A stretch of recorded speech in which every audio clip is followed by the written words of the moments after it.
If the signs outside of the Tunnel Hill Heritage Center and Museum don't give it away, this is the place you can experience more than 160 years of railroad and Civil War history. It's a place you can explore a true engineering marvel, the Western and Atlantic Railroad Tunnel, 1,477 feet through the Chattageta Mountain. They began late June of 1848, two crews, Irish immigrants working from each end of the mountain, and they meet on October 31st, 1849.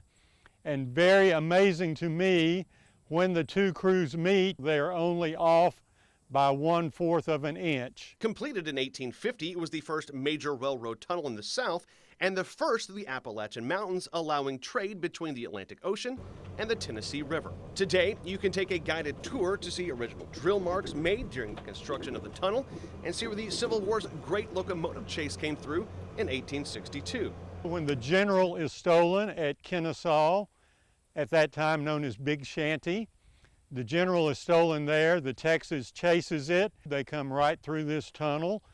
The chase ends just north of Ringo, Georgia, when the General runs out of steam and the raiders abandon the train and scatter. On the grounds here, you can also walk in the footsteps of Union and Confederate soldiers as you step into the historic Clisby Austin House. After the Battle of Chickamauga, Georgia in September 1863, John Bell Hood, Confederate general, who is wounded at the Battle of Chickamauga and loses his right leg, convalesces here for a period of time. So a bit of ironic history about the Western Atlantic Railroad Tunnel here in North Georgia. The city of Atlanta, formerly known as Terminus, really didn't amount to a whole lot of anything before the opening here in Tunnel Hill in 1850. Of course, railroads began to use Atlanta as a terminal after that, developing it into the powerhouse of the South, as most people would probably know. Ironically, though, just a few years later, a guy named Sherman used this area in Tunnel Hill to stage his invasion of Atlanta, burning it to the ground. In this instance, the railroad giveth and the railroad taketh away. As the Confederates are retreating this area, they are pulling up rails to kind of delay Sherman, but Sherman can rebuild bridges in 3 days. During a lot of this, the rails are being tied up. They're being burnt and heated over cross ties and bent, often wrapped around telegraph poles or trees so they cannot be re-straightened.